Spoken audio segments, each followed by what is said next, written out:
Baba Christie ushering us into a glorious Monday morning. Good morning and welcome to the AM show. It's the first Monday in December and we have only a few more weeks till the end of the year. So let's remember to stay safe out there. But this morning here on the AM show, we're having a conversation about the budget. For over a week now, the budget has been on the floor of Parliament and there's been a lot of back and forth. And we're expecting that there will be some debates about some aspects of the budget this week. And so we'll be keeping our eyes on that. We'll have some members of Parliament joining us to let us know what this week is going to look like, what they're going to be able to compromise on, what they won't compromise on, and what we can really look forward to in Parliament concerning the budget. We know that it has to be passed pretty soon so that we can begin to plan for next year, which is just around the corner. In the meantime, as well, the National Peace Council is also calling for peace. They're calling for consensus building and dialogue between the NPP and the NDC. As a matter of fact, they met with these two parties to discuss the way forward and to remind them, as it were, of their responsibility to build dialogue and consensus and come to a place where we can actually get the budget working. So this morning we'll be joined by the chairman of the National Peace Council as well. Have a conversation with him on that. Then we'll go to Tamale, where the Coalition of Commercial Transport Operators is on strike, mainly over fuel hikes and petroleum products. So you see, the budget affects everyone, everywhere, and it's kind of a trickle-down effect. Also, over the weekend in Kumasi, there was the DBS Habitat Fair. We'll be bringing you all the highlights of that. We have a pretty pack this morning, and also we have showbiz later on in the show. My name is Enimoa Enimado. I'll be doing this with you until 9 a.m. But coming up next, it's the AM News with Mapitso Sebidi. Hello, my name is Evans Mensah, and you can relive all the fun and excitement on Top Story, Newsnight, and of course, Ghana Connect via podcast. All you need to do is to log on to myjoyonline/podcast. Search for your favorite show and relive the moment. Joy 99.7 FM, your radio for discerning listeners. Hello, good morning and welcome to the AM News with me, Mapitso Sebidi. Now, first story, President Akufo-Addo says Ghana is backing all African countries from which the US, UK and EU have banned flights to oppose the measure. The bans came into force due to the detection of the Omicron variant of COVID-19. President Akufo-Addo says the new strain started from Europe and will not be fair to lock out African countries. We repeated our firm opposition to all attempts to single out African countries for the imposition of travel bans as instruments of immigration control. When we are told, for example, that the Omicron variant of COVID-19, which was recently sequenced and reported because of their knowledge and expertise by South African scientists, was discovered much earlier in the Netherlands. Those scientists should be applauded by the world and not be the object of condemnation in travel bans. Let's go to Kumasi now. Government is planning to change the ratio of students studying science and technology to those studying humanities. Now, that's according to Deputy Minister of Education, Reverend Tim Fojo. He indicated the country is only 12% of the student populace pursuing science, technology, engineering and mathematics education. He believes the new strategy would help facilitate national development. Emmanuel Bright-Kweku has more in this report. Speaking at the 4th Ghana Science Olympiad, the Deputy Minister indicated the government is putting in place tenable measures to have a 60-40 science to humanities student ratio. He says the curricula at the basic level was reformed to standard-based to initiate processes towards the attainment of a human resource with requisite skills for national development. So we are not only concerned about creating access and expanding access, but we are also concerned about reimagining education, and that is where Dr. Yao Edichum is leading the charge to ensure that education is reimagined and we realign our strategies to strategies that will be able to produce in our population the kind of skills that we need today.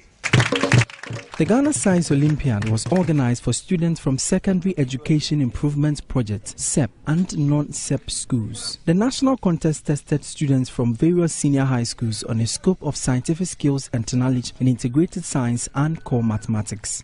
The participating students were taken through practical scientific sessions to better grasp underlying theoretical scientific concepts. Director of the Science Education Unit, Ghana Education Service, Mrs. Olivia Opare, indicated the unit observed the country's secondary educational system lacked adequate practical sessions, hence the need for students to be exposed to practical aspects of sciences and mathematics. And in Ghana Science Olympiad, our main focus is to engage these little ones in practical science, including mathematics. We expose them to practicals because we have realized that they lack the practical aspect of the sciences. So bringing them together here, we give them all the needed exposure. Emmanuel Finn of Imprayaso SHS emerged as the overall best student at the just-ended 4th Ghana Science Olympiad. He received a gold medal, laptop, plaque, certificates, some textbooks, amongst other souvenirs. Some students shared their experiences and how beneficial the program has been to them. For school, the questions are mostly instructions. We are told what to do, but for this one, we plan investigations on our own. Therefore, we apply our knowledge on certain topics that we've learned already. From Kumasi, Emmanuel Bright-Kweko reporting.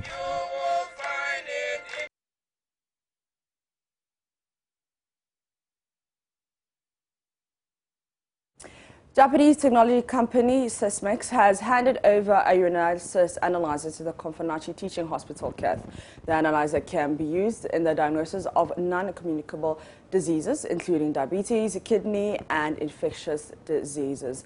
Use of the machine is less time-consuming and improves testing capacity and quality to stabilize the current urinalysis workflow. The equipment was donated through a collaborative program for the dissemination of Japanese technology for automated urinalysis diagnosis in Ghana. In 2018, Sysmex Corporation launched a public-private partnership project with Japan International Cooperation Agency, JICA, at the Konfanochi Teaching Hospital under the Ministry of Health. The partnership is themed Collaboration Program with Private Sector for Disseminating Japanese Technology for Automated Urinalysis Diagnosis.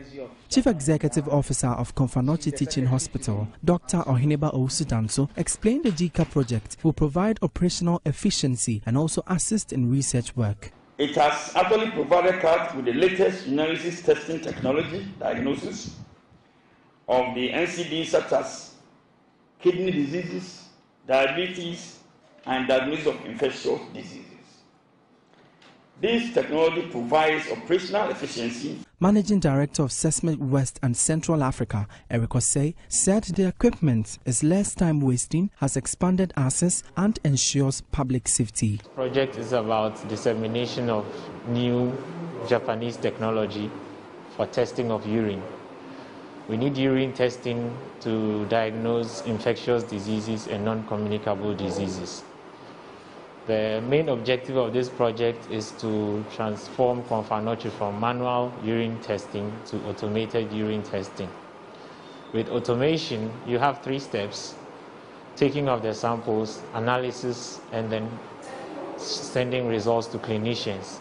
And this helps in reducing the turnaround time for patients in the hospital to get their test results and prescriptions. Ozawa Maki, the senior representative of JICA Ghana, explained the deed by the company who promotes the government health agenda. She asserted the equipment will reduce deaths caused by non-communicable diseases. The technology has been also noted to provide new diagnostic parameters that have helped in predicting kidney disease, which also leads to early detection of the treatment of the NCDs. With this, Ghana stands for a strong chance to reduce 43% of this caused by the NCDs as estimated by the WHO. From Kumasi, Emmanuel Bright-Kweko reporting. In the Borno East region, 4 persons are currently in the grips of the police command for allegedly manufacturing, assembling and repairing all sorts of weapons in Zabrama, a community along the Kintampo Prong Road. The move, according to the regional command, is part of measures taken to clamp down on the illegal manufacturing of ammunition in the region. Correspondent Anna Sabit has more in this report.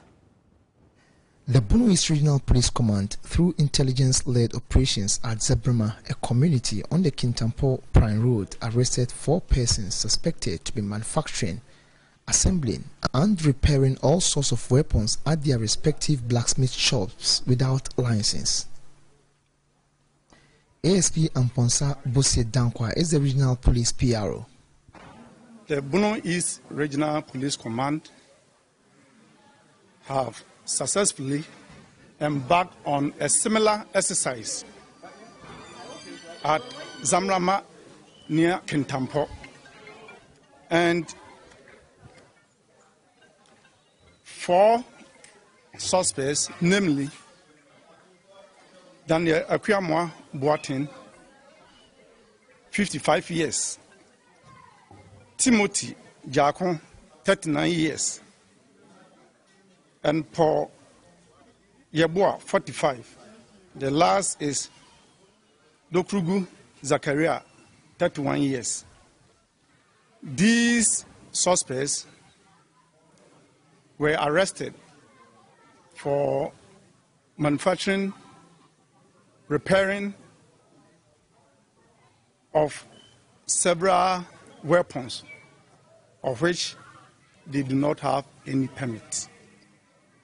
At least 8 gun butts, 4 gun barrels, 4 gun bridge blocks, 14 BB spent cartridges and other gun implements were retrieved during the arrests. When we chanced upon them, 8 gun butts, 4 gun barrels, 4 gun bridge blocks, 14 spent BB cartridges, 6 live BB cartridges, 2 garden gun cartridges, other gun implements, and other parts were retrieved from suspects Daniel Akuyamwa Boatin, Paul Yeboah, and Dokrugu Zakaria's shop. Again, 4 gun butts, 2 bass barrel, 2 AA live cartridges, 4 spent BB cartridges, and 2 pieces of military camouflage, that is hat and military bag, were also retrieved from Timothy Jakon's shop. The police say the move forms part of efforts by the command to clamp down on the activities of illegal manufacturing of guns across the region.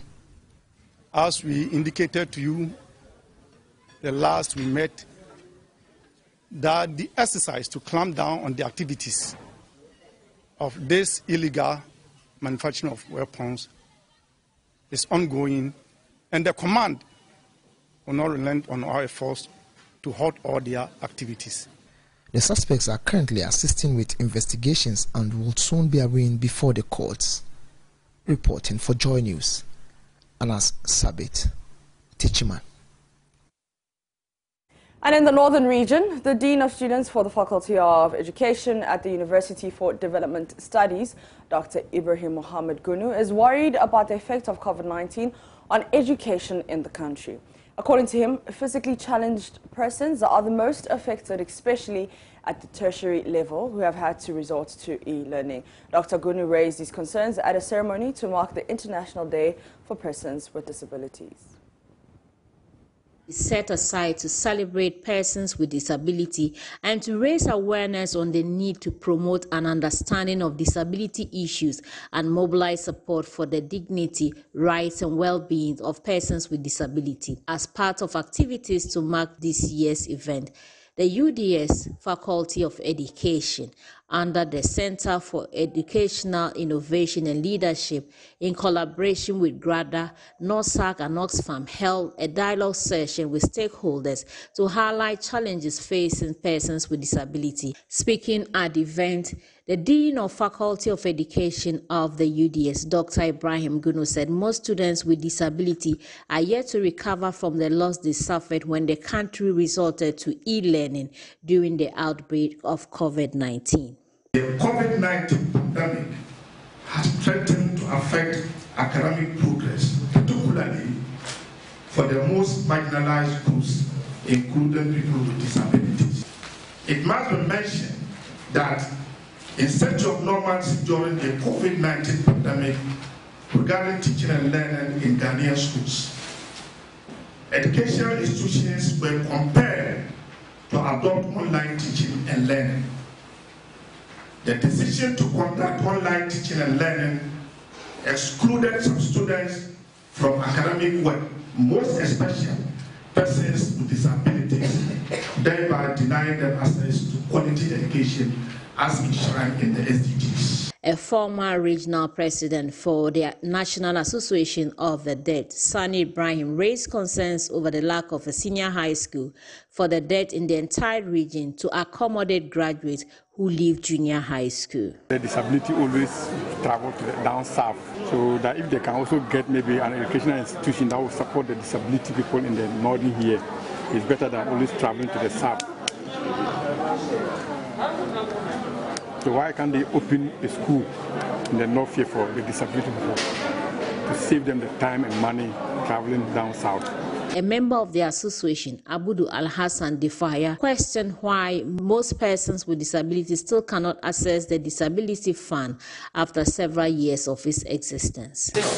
So many persons with disabilities have access to the fund. Though we are happy about the kind of the fund, we are happy about the government having to support realizing the dreams of persons with disabilities, and as well as realizing the fact that they need to be supported. I think we still need more. I think that it's not enough. And that's it for the AM News. For more news, you can log on to myjoyonline.com. My name is Mapita CBD. The AM show continues with any more. Don't go anywhere. Welcome back. Good morning. This is the AM show. If you're just waking up and just tuning in, you're welcome. Thank you for choosing us. If you've been here with us since a little before 6, and again, thank you so much for being with us. We're getting into the newspapers this morning, and we have our very distinguished presidential correspondent joining us this morning. That was all echo. That wasn't me. That was all echo. Elton is joining us for the first time to go through the newspapers with us. So welcome. Thank you very much. It's so nice to have you here. Thanks for having me here. All right. So what do you want to start with this morning? So there appears to be so much about e-levy. Yes. And it's on almost all the papers here we have this morning. So if you take the Dispatch, for example, it says that e-levy reduced from 1.75 to 1.5%. That's Afenya marking. Now, same people have the minority will accept e-levy if it is reduced to 1%. So there appears to be some agreements that we need the e-levy.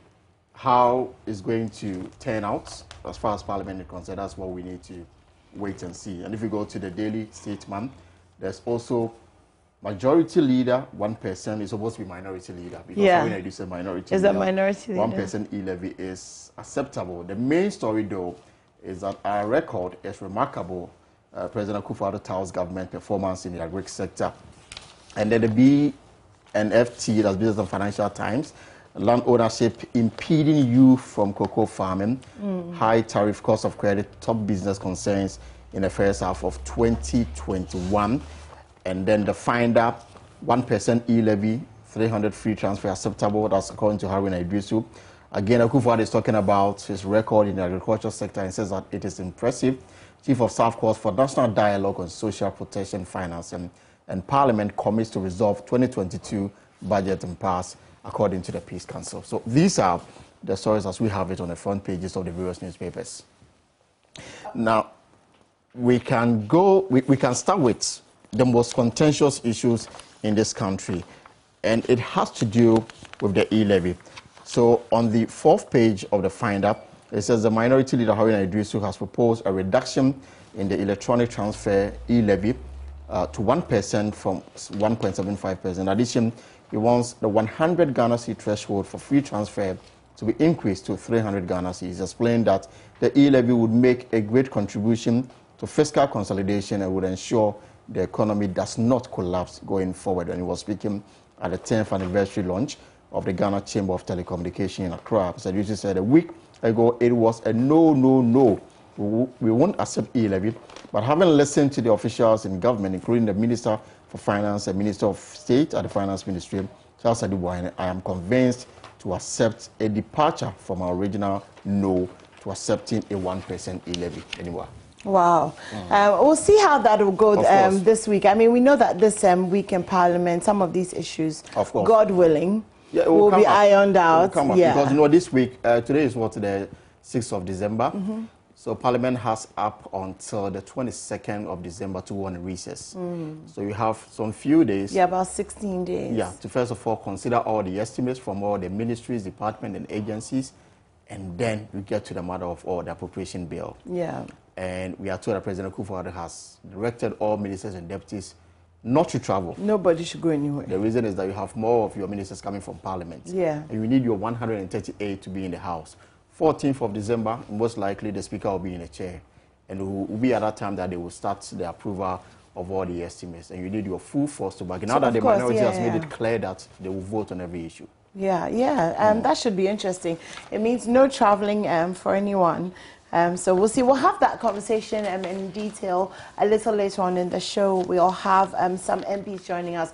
Also have the chairman of the National Peace Council joining us as well, because they have called that's dialogue. You know, the two sides should dialogue and try and build some sort of consensus. In fact, there's a 20-member committee looking into these matters. Also have the leaders also doing their own consultation to get everybody on board. This and that. Yeah. And do you have a few more stories? Yes. So if you go to the second page of the statement, you know, over the weekend, last Friday actually, the National Farmers Day came off. 44-year-old Mohammed Kujo from Mion in the Northern Region emerged as the 2021 National Best Farmer.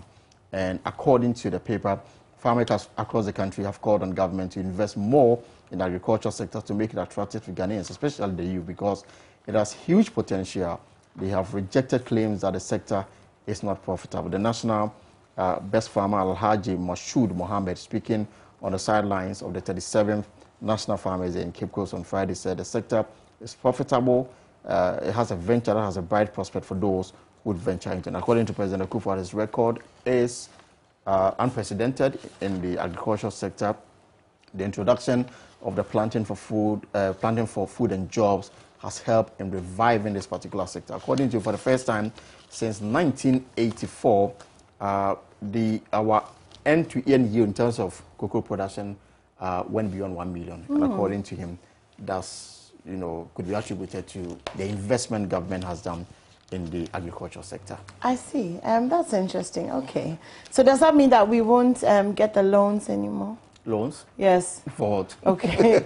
Never mind. I think we'll always be borrowing. Let me just do the Ghanaian Times. Okay, so front page, NPC urges consensus building in Parliament.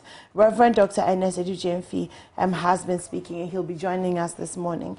Deal with waste management in a sustainable, timely manner. Dr. Joseph Siao Ejipon urges world leader. Now, there's that story, 6 perish, others injured in gory accidents at Sege. Also, COVID-19 Omicron variant travel ban, President Rabs global community for targeting African countries. And I think it was South Africa that was really, really targeted once they had done the sequencing and they had, you know, talked about Omicron, that it seemed as if they were suddenly targeted, you know, for discovering it or for finding out that this is what had happened. But unfortunately, their numbers have gone up.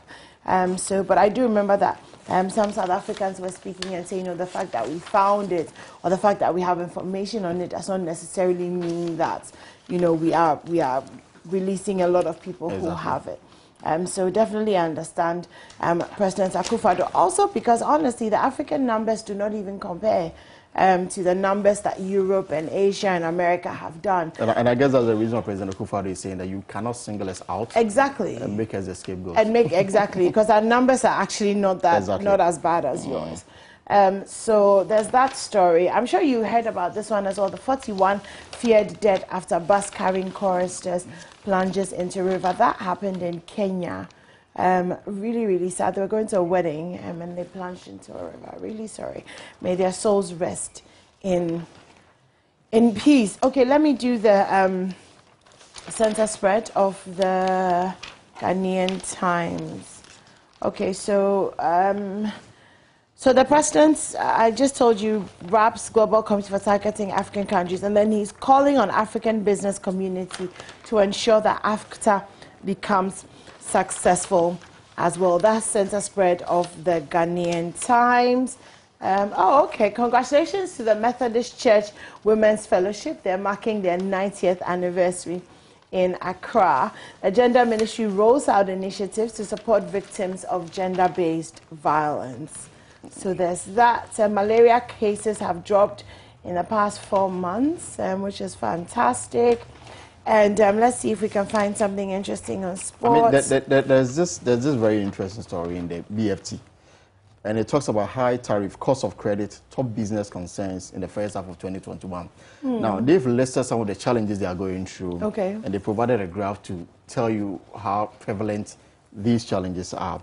So the most important constraints facing your business today, all sectors of the economy. Now, number one is COVID-19.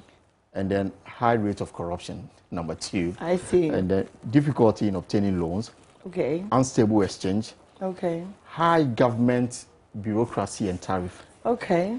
Low sufficient payment, lack of skilled workers, poor infrastructure. But the highest among all of them is the high utility tariff that you pay for electricity and water. Maybe possibly water. That's the highest. And then high cost of input. So the three topmost, you can talk about high utility charges, high government bureaucracy in going through the red tapeism before you get whatever approval you need to go through, and high rate of corruption. That are the concerns that are facing businesses of today. Wow. Interesting.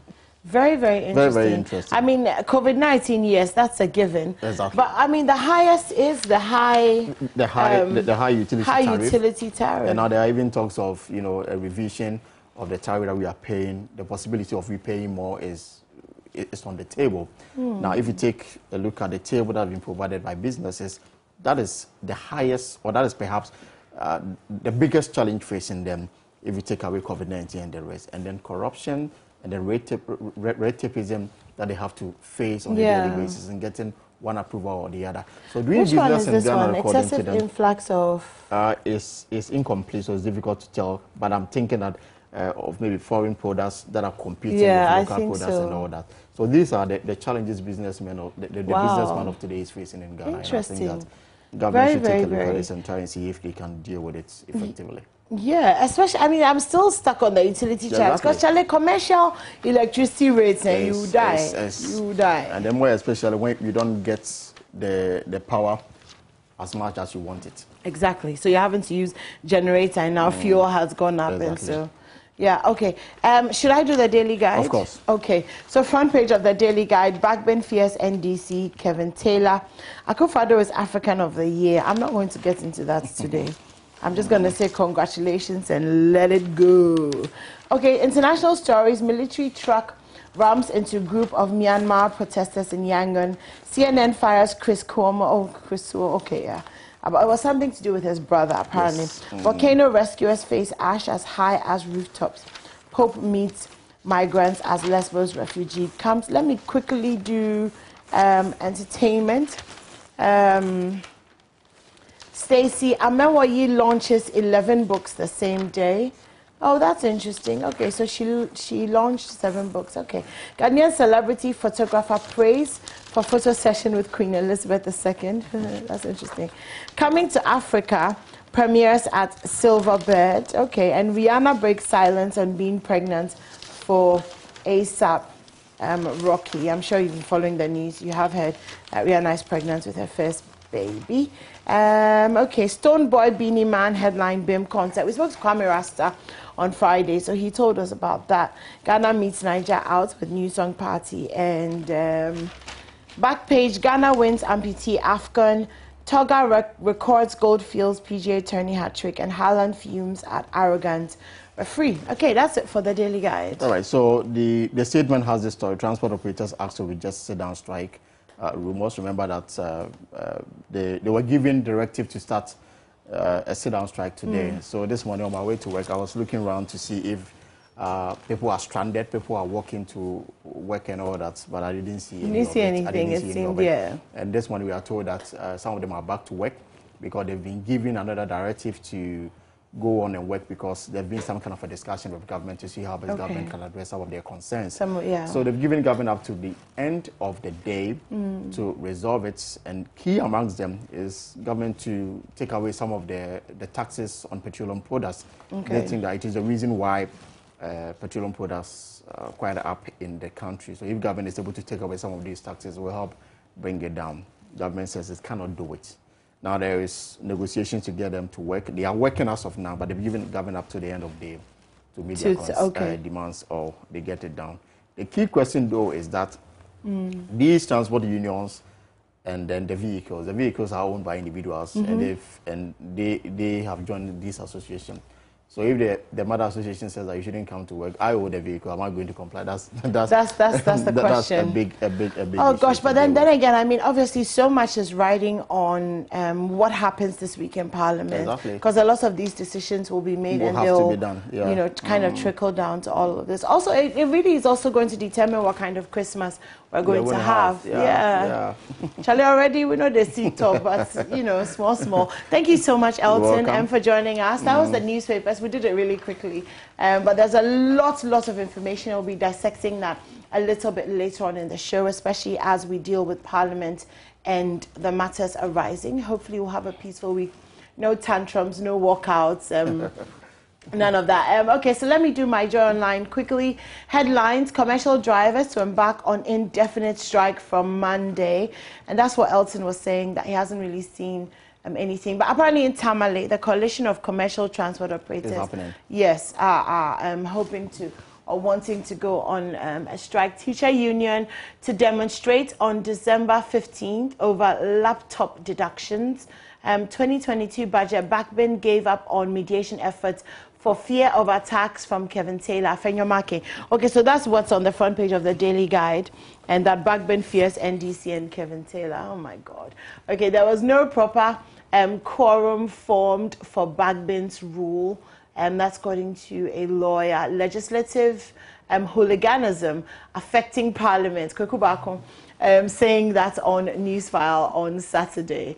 There's a playback of the probe, and 4 die as bus carrying choristers plunges into a river. I'm wondering if that's the same story as what happened in Kenya. Yeah, because Kenya is 41. I saw it first, I thought Ghana. Yeah, Kenya is 41, and then, you know, here is 4. Anyway, so we'll see about that. Okay, well, that's it for the news review this morning. Thank you so much, Elton, for crossing over and joining me. I'll see you tomorrow. I appreciate it. Yes, see you tomorrow. Of course, the show continues. We're going to take a quick break. When we come back, Muftal will be bringing us the sports, and then you can expect the chairman of the National Peace Council, as well as some members of Parliament, as we talk about Budget 2022. This is still the AM show. Don't go anywhere.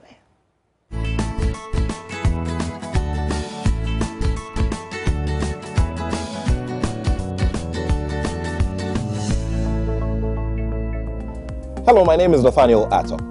You can catch up with all the fun and inspiration on the Joy Sports link here on Joy 99.7 FM, together with all other shows over and over again. It's very simple. All you need to do is go to myjoyonline.com/podcast and relive all of those fun moments over and over again.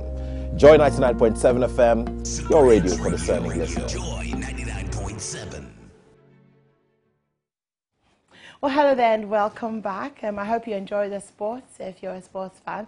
Okay, so we're getting into the budget 2022, and this all started not this past Friday, the Friday before that, when, you know, the budget was put to the floor and there was a walkout and there was a refusal to come in, and then there was a walkout, and it's been back and forth, and chairs have been moved and people have been shoved and pushed, and there's a lot of shouting and yelling and all sorts just to get the budget approved. This week we're looking forward to seeing what will happen in Parliament. We know that Parliament has about 16 days more before they go on a break for Christmas, and so it's become increasingly more imperative that, you know, the details are approved so that we know what we're doing financially next year. So this morning, my very good friend, Mr. Roxon Nelson Dafia Metwo, NDC MP for South Teyi, is joining us.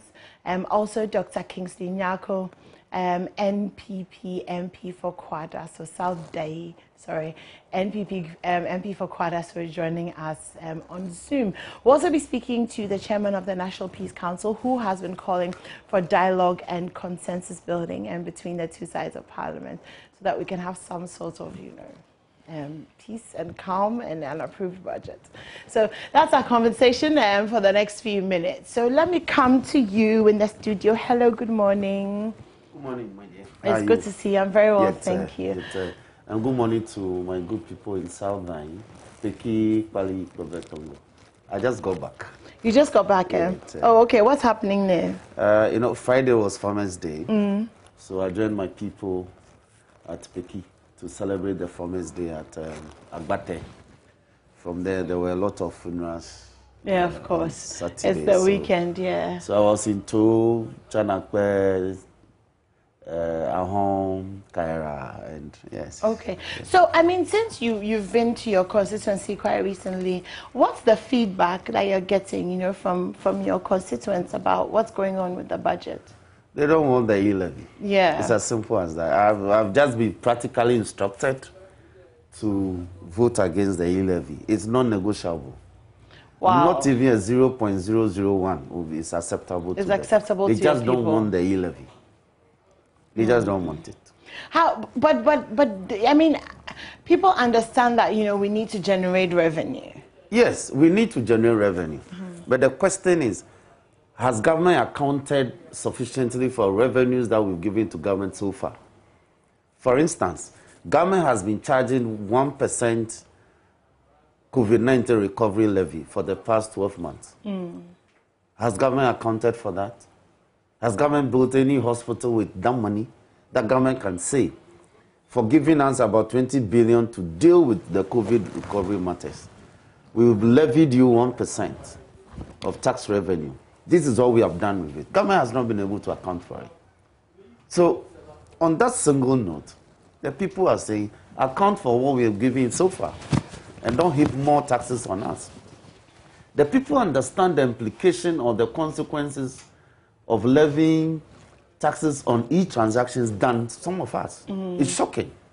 When they do the analysis for you in their corner shops, in roadside cafes, you'll be amazing the understanding, the deep understanding because, they have. I mean, I can imagine for mobile money merchants and those who are running these small businesses, they know how much people are sending, and so now they know how much every transaction is going to cost those who are sending, and then they themselves, when it comes to their earnings. Because somebody tells me he deals in electrical appliances, and he buys goods from Accra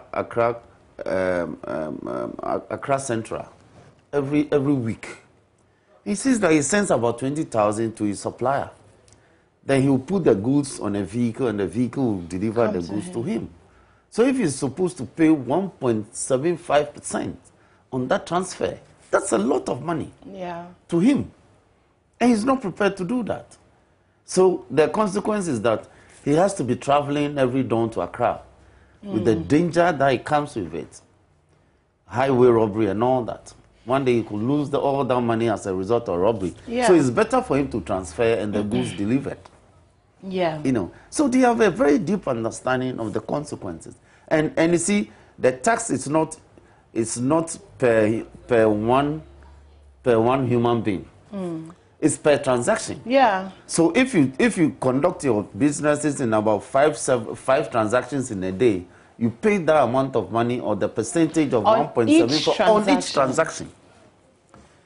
On each transaction. And if the transaction falls into a chain of about 3-4 transactions concerning the same amount of money, government is taking the 1.75 on each level of the transaction. And let me give you an instance. Somebody calls me and says, oh, MP, I'm in need. And so assist me with some school fees. I need 500 Ghana for my son, who is in a training college. So if I transfer the 500 Ghana to that person in my constituency, I lose 1.75 of the money. So if I intend the 500 to get to this person in, say, Sanga, I have to find the equivalent of the 1.75 before the 500 will get to this woman in Sanga. If the woman decides to send forward the money to the son in a training college in Hawaii, She must find. 1.75. Exactly, but she doesn't have it. That's why she called me. And it's the same 500 cedis. Exactly. So by the time the money gets to the school, because when it gets to the son who is a student, he must also transfer by e-process to the headmaster or the accountant of the school. By the time the school receives the money would have dwindled by some 10 or 20 cedis. And that is not 500. That is not the school fees. So how do you find a top-up? So it's a real problem. And when you speak, government doesn't want to listen. And they tell you it's their budget. You take it or you leave it. Well, actually, we don't have to take it or leave it. Exactly. Because it's not as if, you know, the majority is such a massive majority that there are no issues. You see, they are still operating with a 169 parliamentary mentality. And that's the tragedy that they find themselves in. And so we are ready for them. Okay, we have Dr. Kingsley Nyarko. He is the NPP MP for Kwada, so joining us on Zoom. Good morning, Dr. Nyarko. Good morning. How are you? I'm very well, thank you. I'm sure you've heard your colleague, MP for South Day, talk about the reality of the e-levy on the ground, you know, to some of his constituents. What has feedback been like for you, I mean, concerning your constituents as well, when it comes to the implementation of the 1.75 e-levy? So let me say a very good morning to your revered viewers and my good friend Roxanne. In fact, from my constituency, I've spoken with some of the constituents, and the indication that I'm getting is positive. Because I'm surprised Roxanne could say that in his constituency, everybody there is against the e-levy. That cannot be true. That, for me, cannot be true. The same thing applies to my constituency. It's not everybody that will be in support of the e-levy. But I can say the majority of them are in support of that. People have issues, and the issues for me might be legitimate. But to suggest that the e-levy is a no-no, for me, it is quite strange. You know, we have to be fair to the issues. We have to know the circumstances within which we find ourselves as a country and what we can do differently to ensure that we move forward. You know, Roxanne knows that as we speak, our debt stock is about 341 billion Ghana cedis. So we are torn between, let me say, two evils: going to the capital market to get some funds, going to the bank, or generating some revenue from within our domestic environment. Which one is better? Should we go out there and add to our already increasing debt? Or if we can innovatively get something from within our domestic environment to help us embark upon our developmental projects, I think it's something that is laudable, that we need to appreciate. Last time I checked, if you look at the macroeconomic convergence criteria for within our sub-region, among the primary indicators, every country within the sub-region must have a debt to GDP ratio of 70%. As we speak, we are about 77%. So we really want to go that tangent. Okay, so I think that my friend Roxanne and those in the minority, and myself, we need to find a way of engaging Ghanaians for us to know that the times we are in now, we must do something that can help us to move this nation forward. This hard stance, this no. For me, it is so sad, especially when during the era of the NDC, they imposed over 20 taxes, you know, on us. Who complain? To the extent that they even tax condoms and all that. Who complain? We allowed them, to raise needed revenue to move this nation forward. So what has changed? We were in this country when they imposed a 17.5% on financial services. Who complained about that? You know what I mean? So for me, I think that we need to be fair to this country. This country must move forward, okay, in the interest of the people. I hear some of my friends from the NDC saying that this is our budget. This is government business that will suffer. In a way, I agree, it's government a budget, but they forget that government is of the people. If the government budget suffers, it's the people that suffer. So why don't we come to a certain convergent point and say that, look, let us do whatever will benefit the people? It is not true that the e-levy, is something bad. The last time I checked, last year, mobile money transaction in the country was about 500 billion Ghana cedis. And government is saying that, can we get a part of this, a minute part of this to fuel our developmental agenda? What is wrong about that? What is wrong about that? Roxanne was making a point that we need to account to the populace what we've used the COVID-19 funds for. My brother is a senior. He's a senior to me in the house, and he knows that this matter has been dealt with before in the house. But I can give him some information to that effect. For me, I know, for example, that during the COVID-19 era, last year, about 2.8 million people were provided with hot meals, and that is a fact. We also know that about 470,000 families were given food packages. We also know that about 38,000 nurses, additional nurses, were employed. We also know that frontline staff were given tax exemptions to the tune of about 36.8 million. We also know that the Ghana Enterprise Agency disbursed about 523.1 million Ghana cedis to a small, medium-scale enterprise and all that. Okay, we also know that 11 million students and staff were provided with PPEs. We know that final year junior high school students in public and private schools were provided with hot meals. We know that 4.78 million households were provided with free electricity. We know that 10.1 million households were given free water. These are facts on the ground. So if you want accountability regarding what these monies have been used for. Hello, Dr. Nyako. Hello. Okay, so I appreciate the rundown of what the monies have been used for, but let's please not make it about that. That was a passing comment. The issue on the ground. I'm just responding. I was just responding to the issue he raised, because he said that we should actually account. Before all of that, let's go to Ashaiman now, where commuters are stranded following a strike by the Coalition of Commercial Transport Operators. Now, the reason we're doing this is because it also has to do with the budget and with fuel prices as well. Mamiesi Thompson joins us live. Hello, good morning, Mamiesi.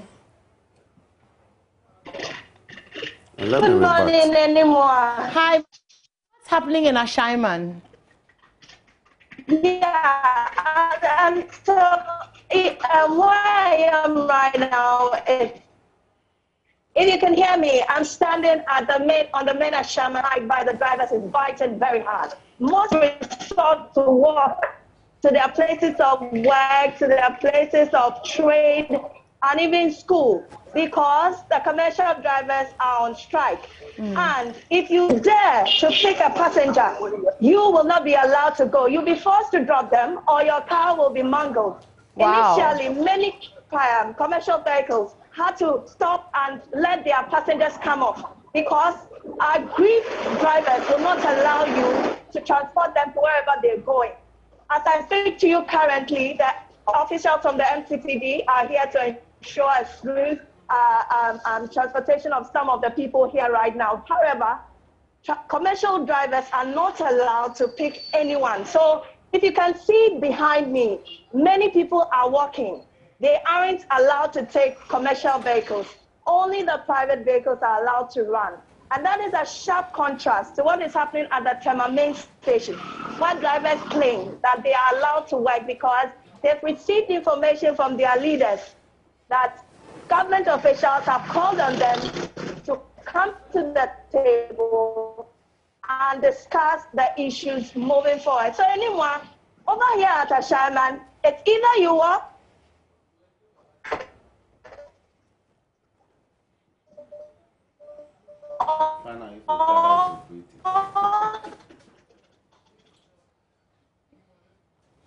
Okay, we'll go back to Mamiesi when that feed gets a little bit better. But this morning, and we're interested if you're stranded or struggling to get onto public transport, go on our Facebook page and let us know. We've asked you how you're getting to work this morning, so we'd love to know how you are getting to work. And also, we're wondering if the Okada actually, we're wondering if the Okada drivers are working as well, or if they're also on strike. Well, in the first place, Okada, they're not even supposed to be picking passengers.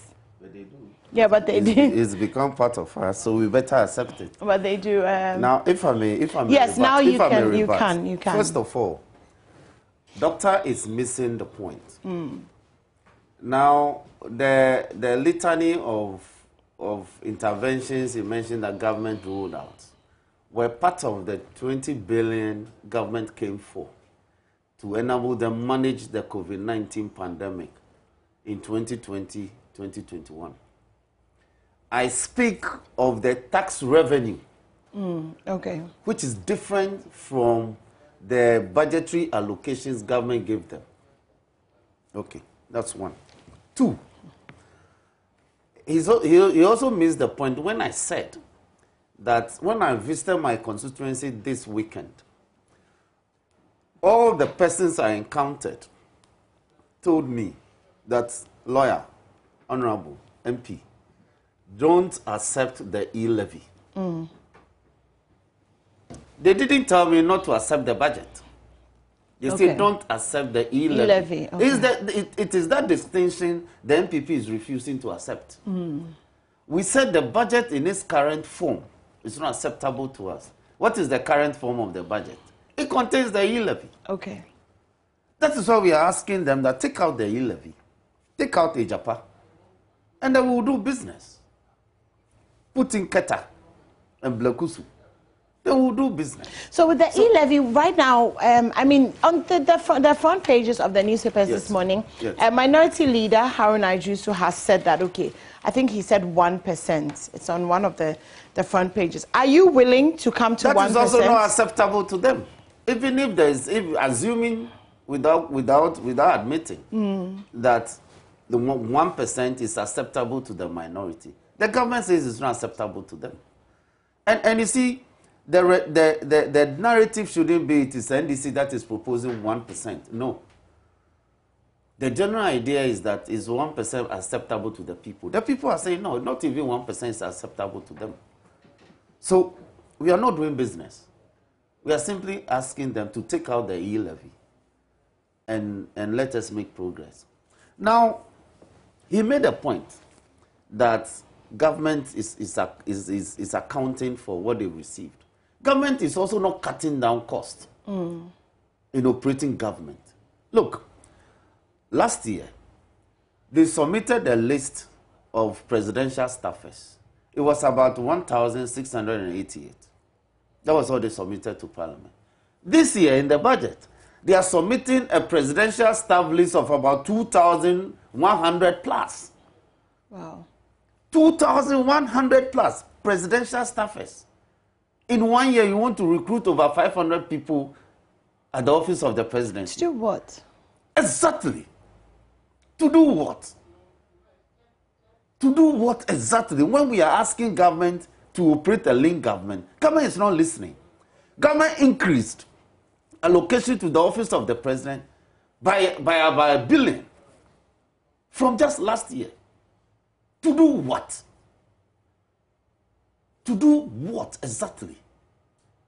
So whilst government is asking us to tighten our belt and do all that, government is increasing its expenditure lines.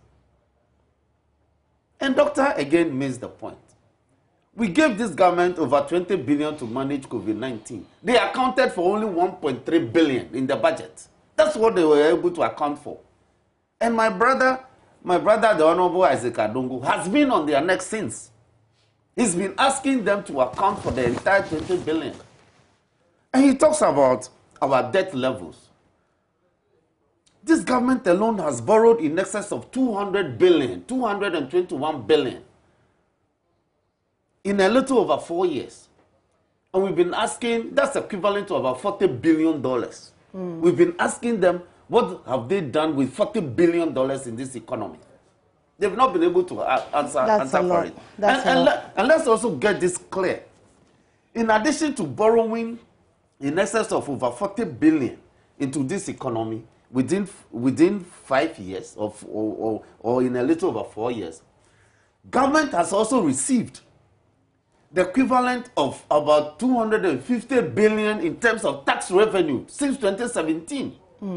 So when you look at the revenue that's come to them from domestic taxes plus borrowing, this government has had in excess of about 500 billion to manage this economy within 5 years.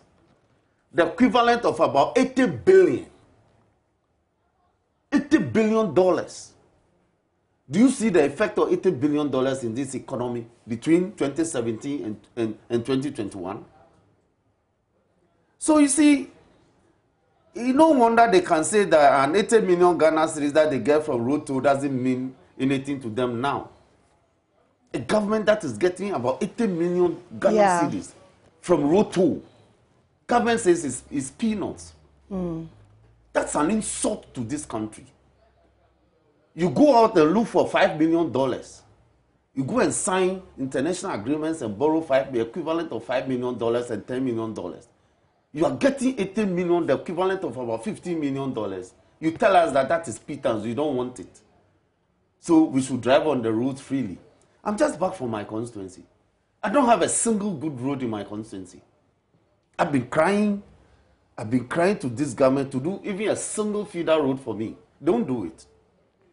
They came last year to do the road between Osebin through Enumboso to Tokalime. The road was in a certain shape that was manageable. You came to destroy the whole road and say you want to tie it. After they lost the seat, after they were looking to contest this. They contested the Sojaman, said they high on it. So they initiated projects like this to entice the people. When my brother implementing it, they've abandoned the road. And the road is in a horrendous state. So was Eastern Corridor until recently when the new contractor has come. So is Todume Road. It's been abandoned for 5 years. So you enter my constituency, you just can't travel to anywhere without traveling on a very, very horrible road. Okay. And my people don't have water. I've been asking for Ghana Water to extend water supply to a section of my people in the Parliament Chanakpa area. They won't do it. And when we ask you to account for monies you have received, then you tell me that you gave hot meals to 2 million people. Okay, we'll come back to that, and we'll give Dr. Nyako the chance to respond to you. But right now we're going to the Odona station. Michael Ashley is there, and we want to find out what's happening there. Hi, good morning. What's happening at Circle? Circle here, and the indication that we are getting here is that they are working as against the earlier communication from their PRO of the concerned commercial drivers. The PRO said Abbas Imoro, he mentioned that they are going to be on strike starting today. There's going to be a sit-down strike. But here at this particular station, as against all other indications that we're getting, they are working. You can see from the shot in the background that work is just normal here, that nobody knows of anything regarding the strike here. So I can confirm here from this particular station that work is just proceeding as normal as just any other day if you come to the station. I've been here since as early as 5 a.m. interrupting some of the drivers. The indication that I'm getting from them is that, they haven't been formally communicated to either through their local secretariat here, their regional secretariat or the national secretariat. They have heard, I want to say, they have heard of the strike, but cannot confirm whether it's going to take effect at this particular station. Some of them also told me that what they got early in the morning before I came here was that they had been directed not to work. However, just before 5:30 a.m., there was another directive from this local station for them to proceed to work normally because no official communication has come through either yesterday or this morning. I will talk to some of the drivers. Their concerns, though, remain that they still want the reduction from the fuel pumps. They are calling on government essentially to take off some of the taxes from the been put on fuel, so that at least at the pump level, the prices will come down. I'll talk to some of the concerned drivers here who will join me pretty shortly. And you can still see that work is proceeding normally. Nobody is on any strike here at this particular station. Let me talk to some of the drivers from this taxi rank where they'll tell me what exactly is happening. So, Chairman, please, your name? Okay, great. So, we know that there's supposed to be a strike, but how come at this particular station you are still working? Because it's a petrol.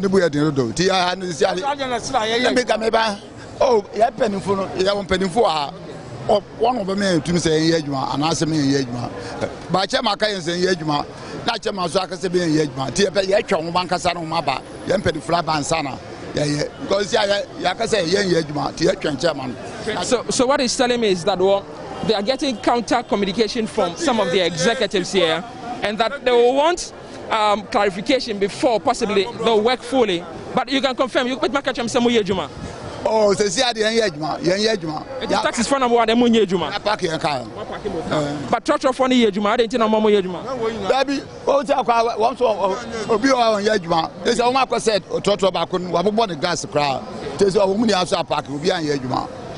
Okay. So, from what I'm getting from him right now is that, just now, some of them have decided to stop working. But earlier when I came here, they were largely working here. They told me at the time, they told me that, the communication is that they should proceed to work until a counter communication has come through here. So, good morning. Yeah. Okay. My station masters were Dansuma. Okay. I'm saying the air course no. I'm on the away last week. I'm saying a book which I say Yajuma. No, you're penny for the Casa said, Yajman one heard for the Bacasa. Send your post, admire now. A copper true. Yeah, my Iska. The Biani and which until an penny from the car and penny for chance. Yabutan no one penny from the Casa. But up to now, the antimony until that's a Ndadi and penny for now or my away, chairman or Kawakacha and say, one was here, GPR to second to a C. No chance, that was Mobian Yajma, the whole GPR to Mobian Yajma. Yancy GPR to Wonti, yes, and then Yajma. And apparently, I park Yajma, you're telling but from Bakasha, because I'm a young watch, admire and Yashi. The way I must have been when Yashi, now says 77, who had me who. This was what the case you was. Kawana no 77, at more obey a Kaka command, Undivan Quadia, but you case you. At the end of the day, not so a boca. Until Moshe or Quafa, Babu and so Davas, young Batrain. In I petrol, I just about Batiso, and I said, fair no, fair was fair, no, Nipan at many ho. Into one could see fair no crana, 77 on Nipano on Yeska. Into the best I answer, Abia Tassa with their Google petrols, Batiso. Now I call him Amani and Yashi near my age, Mania, Bibiatu Biedi. So all is reiterating the concerns of the driver associations that they want the fuel prices, at least at the pump, to be reduced so that they can make some profit from the work that they do. He tells me that all they do really is just a cyclical way of doing stuff. That you get a little more money, you use all of them to buy fuel, and at the end of the day, you don't get so much. One, to do repair works, and two, to also give to your driver, your car owner. That is if the car does not belong to you. We'll continue to talk to some more drivers here at the station. But again, I want to say that at this particular station, you can see that some of them were working, but that has stopped. At the moment, what the taxis tell me is that at their level, they have stopped working because they have gotten communication not to work until further notice.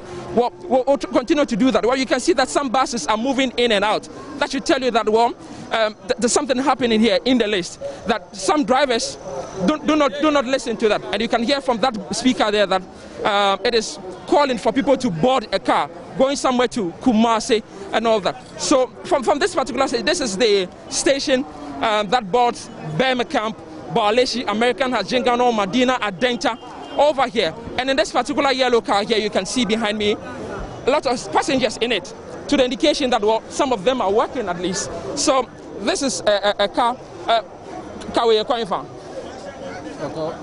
So this particular car is going to Medina, and you can see with passengers in it nearly full. I think just one more passenger and it's full. So you can see, and the conductor just called that it's full. So it's going to be moving anytime soon. So that is the indication we are getting from here at the Circle Trotro station that for some of the folks here, the drivers with car, they are not working, but some others are also working. And the reason for the confusion is simple, because they are getting counter communication from some of their leaders here. They have seen on TV, on the head on radio, that they are supposed to be on strike. However, official communication has been given to them here so that they can proceed on their intended strike. So another bus is moving out, and possibly will be heading towards the Medina, Adenta area, Bouquet area. So this is... All right, okay. Thank you for that, Michael. That's what's happening at Circle. So let's speak to Israel Laye, who regularly would be hosting the show with me and is not, and is at home. But he's joining us. Hi, Israel. Okay. He's enjoying a trotro ride. He's not in a trotro. Wow. Wow, Israel. I feel Israel, you look like so betrayed by you right now. Okay, so I'm coming into town, all right, as you see again. I'm on leave, but I have a few things to do in town. So I'm on my way into the city. Then I got to American House traffic light, and there was a bit of a scene there because there were these, I don't know what to call them, but probably or most likely they're working at the station there. And they were trying to prevent vehicles that were boarding passengers from that American House. They have a station there, and they were trying to prevent people from boarding. So I got down, and I also noticed that there were a lot of people who had lined up the street and who were seeking to, get to board the vehicles to their various destinations. And I interacted with some of them. Some of the scenes were getting quite violent, actually. But you can, I shared the video, I sent the video in earlier. Maybe we can get to watch that, and we can have a conversation with the passengers I picked in my car. Okay, so please explain to me. A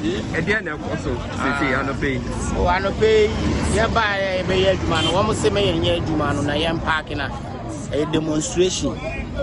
Against Akufo-Addo because until oil is also say Robert is you load no my passengers in and you didn't have a load here. You bedu station and gas and my passengers in as may and Kobe in the Gina Hassan. Okay, Timomo Trotron is easy on. Trotron is easy. I mean, okay. Na iti wanka no nyanka ube jumade. So oil no wedding. First now we to 1.5 1,005. Let me the message. See I just old currency no 3 million. Ade acha na atoso ne ade nti na am I break. Nti the ya ne many je ho say ya be say no president ni so no so be who reduce am I.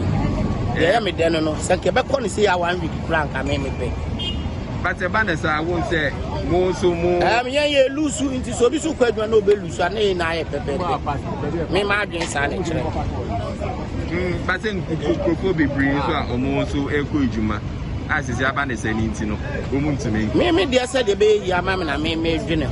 Said you ever go yamam. I'm there share Kala wolf in here. You will be so quite man on so left your mind said the Ebunu yet. Me margin san it's a word they all say, can 1 week. Because I did say, I know oil necessary, almost to San and Intina, Libiani actors. But what I say, well, now here too soon. A year gun hang one. Yet, now you two, honey, yet, now you two. I know you would hear you. And there was a promotion there. One teacher to live behind you. See a tough and one over. I know now, second. My good furniture, I'm going to say. Now we'll go back to Monday.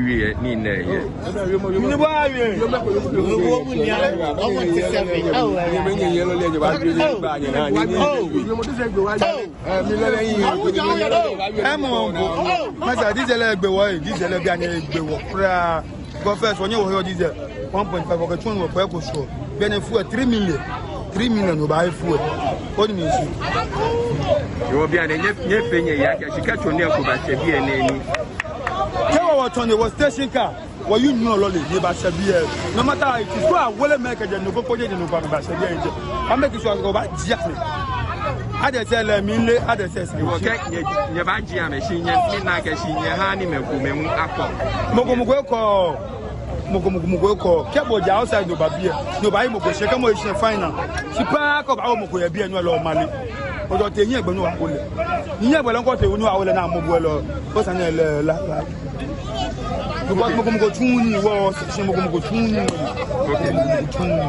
So as you can see, they're just ensuring that all the vehicles that come here, they can drop off the passengers, they can alight the passengers, but they are not allowing them to board anyone.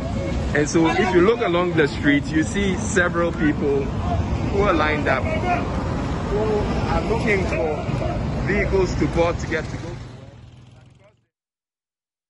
Okay, so I'm going to go back to Israel in a second, who has picked up some passengers in his car. But before that, let's go to Kaswa. Apparently, the drivers are enjoying themselves over there. Watch this.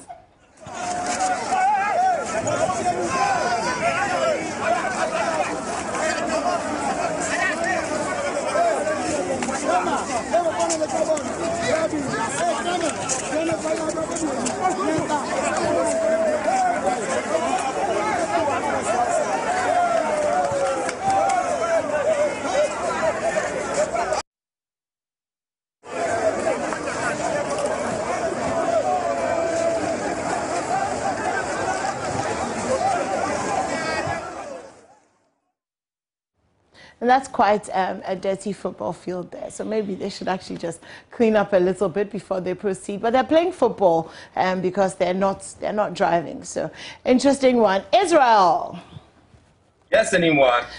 Okay, so as you saw, but there are some scenes that you actually didn't get in the video, but some of the incidents are getting quite violent. And so I'd urge the police to want to be at some of these locations to see how they can address them. Because why is it getting violent? Because these people who work at the station, the drivers and their mates, are preventing people from boarding. So if any driver gets to the place and you attempt to board, any commercial vehicle gets to the place and you attempt to board, they will prevent you and they will hit your vehicle. So I suspect it's going to get to a point where it's going to get confrontational. Because some driver or their mates may get out and they may want to attack anyone who may have, hit their vehicle. So it's something I think the police would help if they could get to some of these trust stations and try and avert anything that could happen. But and I'd also encourage people who are driving into town, and if you see people standing by the roadside, you should help out, as I've done. So I have some passengers, I don't know them from anywhere. Before you start, how much are you charging them? Oh, nothing. Oh, it's free. Am I taking anything from you? No. He's not taking anything from us. Oh, Israel, you have to do business. He does have business. I have to do business. Seriously. Yes, seriously. So how much should I charge them? It depends on where they are going. Oh, okay. So where are you going? I'm going to Controller. Controller, that's Accra, the Central Business District. Okay, so how about you? Ridge, you're going to Ridge, and you? And how about you? Accra. So how much do I charge for Accra? So where are you taking them to? You, actually. Are you taking them to their destination or you're dropping them off somewhere? I think I'm going to do that. You're going to do what? Take them to their destination? So 37, we're going to go all the way to Controller for you. Thank you very much. Okay? And but 37, and that's, you said Ridge.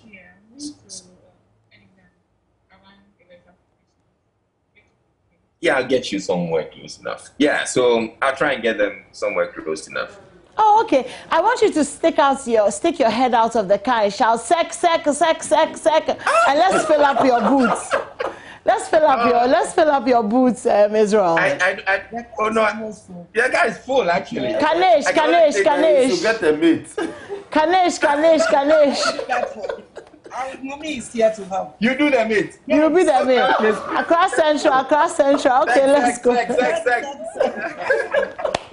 That's a good one. So yeah. Is it? I mean, but I encourage as many people as possible to help if they can. Okay, so Echo wants to know if you are driving the fuel station. I'm driving my vehicle. Okay. All right, Israel. So you're going to do that whole journey. It'll be interesting to come back to you as you drive around town, if you can share your observations with us. Yeah, sure. But I can probably get them to share the experiences. So of course, go ahead. What has it been like for you? I mean, this morning, were you aware this was going to happen? I mean, yeah, I was aware since last week because the drivers tied a red bundle on their vehicle. Okay. So I was asked, what's wrong with this driver? Have they got to know? They said no. They said they want to strike, go on strike. Okay. And they're supposed to do it last week, but it failed. And this morning, I didn't know they've started. I boarded a vehicle from School Junction. When I go to School Junction, American House, they just stopped the car. School Junction, that's a Agric School Junction, yes. When I go to American House, they stop the vehicle and then they drop us. Oh, so they got you out of the vehicle? Yes. They said they are on strike. They will not allow them to go. Yeah. How about you? I've been waiting at my bus stop close to 40 minutes. 40 minutes? I got there around 6:30. So I've been waiting until 7:10. And a car came by to pick just those people who are going to American House. So one person told him, if you get to the station, they're going to ask you to go back. So he did a U-turn. Instead of going to the station, he did a U-turn. Okay. And got us loaded people going back. So that he wouldn't be seen by the station. Yeah. How about you? I stay around the American House area, so I just woke up early as 6:15 to be able to get to work very early because I had some things to finish up, which I couldn't do on Thursday, just to realize that these drivers had to work. And how about you? Yes, I arrived at the station.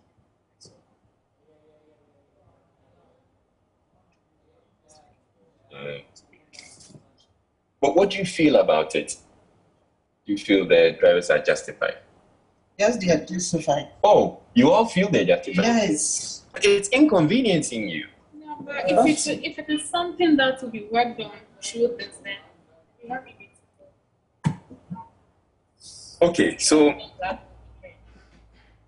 Okay, so you heard my passengers. They're apparently in support of this strike by the drivers. They feel that if that's what's going to take for government to take some action, then yeah, why not?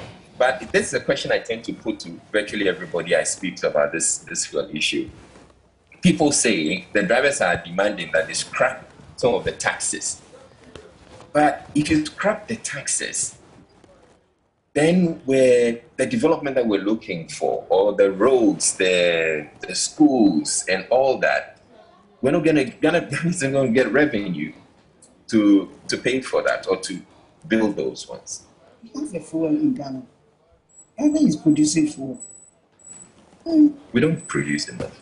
We don't produce enough, but at least we are getting something, and we don't know how they are using those money.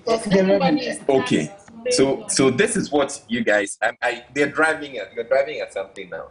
You're concerned about what the revenue is used for. Yes. That's your issue. Government in, government out. They've been taxing, yet we don't see any improvement. So I personally don't think increasing the tax or adding more taxes to what has already been there for over the years will change anything. There are no changes anyways. And meanwhile, the workers, the salary are not increasing. They are not increasing salary for the workers. How do they expect them to pay this kind of bills and so forth? Yeah, I pity them. You pity the workers? Yes. I pity them a lot. Although we all have issues, but look at these young men. How much are they being paid? And they day in and out, transport fares are being increased. All right, so anymore, those are the view the passengers I have in my vehicle. I mean, they're making some very genuine and frank. We're having frank conversations. This is not a conversation you can say somebody is speaking because they are motivated by something. They're motivated by the impact of the situation in their life. I get that. Thank you so much. And of course to your passengers, thank you so much for sharing your views with us. Israel, if you miss work, come back to work, okay? Because this leave that you are on, I don't understand. Bring the trotro money. We don't understand the leave that you are on. Please. Come to work. That's Israel Laye, who regularly would be hosting the show with me, but has abandoned ship temporarily. So that's it. That's what's happening on the streets. Please pop onto our social media page and share with us your experience this morning. How are you getting to work this morning? A friend of mine just texted. She's at home. She's trying to get an Uber. She's saying that Uber prices skyrocketed. Bolt prices, Yango, all the prices up. And the taxi drivers too are bluffing this morning. So I can imagine how frustrating it must be if you rely on some sort of service transport to get you to where you're going. Okay, so let's come back into the studio. And all of this you know, is in the budget. You know, all of this is in the budget. This is the real economy. Yeah, this is the real economy. This is the real economy. So people should stop issuing highfalutin sounding words about the budget. This is the real effect of the budget. Yeah, so you know what, let me ask Dr. Nyarko, because you know Dr. Nyarko, if you're there, I'm sure you've been following, you know, you said that your constituents, you know, are not complaining largely about the e-levy because they seem to be fine. But you're also watching and seeing people struggle because, you know, transport fares have gone up, fuel prices have gone up. I mean, are you of the view that all of this is okay, you know, and we should accept the budget as is and kind of just, you know, move on and try to get through this? Or are you willing to compromise, you know, meet the Ghanaian public halfway?